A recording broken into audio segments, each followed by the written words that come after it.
અરવલ્લીની ગિરિમાળાને અડીને આવેલા બનાસકાંઠા જિલ્લામાં અનેક એવા પર્વતીય વિસ્તાર છે જે ચોમાસા દરમિયાન સોળે કળાએથી ખીલી ઉઠતા હોય છે। આ પર્વતીય વિસ્તારમાં અનેક એવા સ્થળો પણ છે જે પર્યટક સ્થળ તરીકે પણ ખૂબ જ વખણાઈ રહ્યા છે।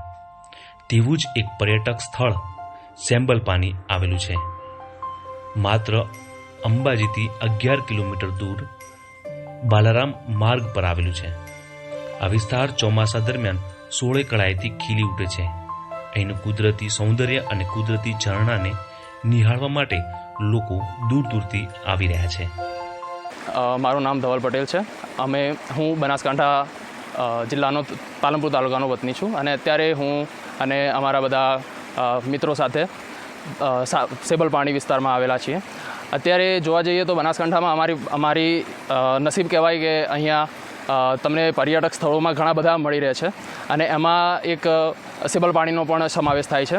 અહીંયા તમે બનાસકાંઠા અરવલ્લીની ગિરિમાળાઓમાં આવેલો એક પર્વતીય વિસ્તાર તમે ગણી શકો છો અને એમાં એક બાજુ અંબાજીથી શરૂઆત થઈને બીજા છેડે તમે અમીરગઢ સુધી જોયો તો તમને પહાડી વિસ્તારો મળી રહેશે અને એમાંથી ઘણા બધા પર્યટક સ્થળો જેમ કે સેબલપાણી છે, પાણિયારી છે, બાલારામ, વિશ્વેશ્વર, અંબાજી આ બધા જ ચોમાસા દરમિયાન સોળે કળાએ ખીલી ઉઠતા હોય છે અને આનો પ્રાકૃતિક સૌંદર્ય અને નજારો જોવા લાયક હોય છે અને જે માણવામાં પણ મજા આવે છે। અત્યારે આપણે સેબલપાણીમાં જોઈએ તો એ અંબાજીથી બાલારામ જવાના રસ્તા પર આવેલો છે। અંબાજીથી 11 કિલોમીટર થાય છે અને પાલનપુરમાંથી તમે આવવાનો રસ્તો હોય તો પછી એમાં 1 કલાક કે એટલો જનરલી થતો હોય છે અને અહીંયા ઠીક સુધી તમારા કોઈ પણ વ્હીકલ લઈને આવવું હોય તો પણ આવી શકો છો। પછી ત્યાંથી 2 કિલોમીટર જેટલો ચાલવાનો રસ્તો છે અને પછી તમે અહીંયા પ્રાકૃતિક સૌંદર્ય અને બીજું કે પ્રાકૃતિક ધોધનો નજારો માણી શકો છો જેમાં ઘણા બધા પ્રાકૃતિક દ્રશ્યો સાથે સાથે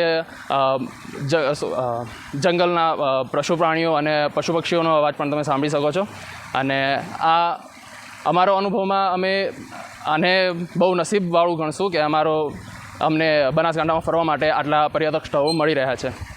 અને બીજું કે અહીંયા અમારા સિવાય પણ બનાસકાંઠાના છે જેમ કે અંબાજી તાલુકો છે, દાંતા તાલુકો છે, એના બાજુમાં દૂર દૂરથી પર્યટક સ્થળો માટે પર્યટન માટે લોકો આવતા હોય છે। સાબરકાંઠામાંથી, મહેસાણામાંથી અને દરેક જગ્યાએથી, રાજસ્થાનમાંથી પણ ઘણા બધા અહીંયા આવતા હોય છે। એમાં અમારા અનુભવમાં જો જણાવવામાં આવે તો એક સૌથી ઉત્તમ ઉપાય છે તમારે પર્યટક સ્થળ માટે અને પ્રાકૃતિક નજારો માણવો હોય તો તમે પૂરી ફેમિલી સાથે, આખી ફેમિલી સાથે પણ આવી શકો છો અને અહીંયા તમે વનભોજન પણ કરી શકો છો। બીજું ટ્રેકિંગ માટે પણ બહુ સારી વસ્તુ છે।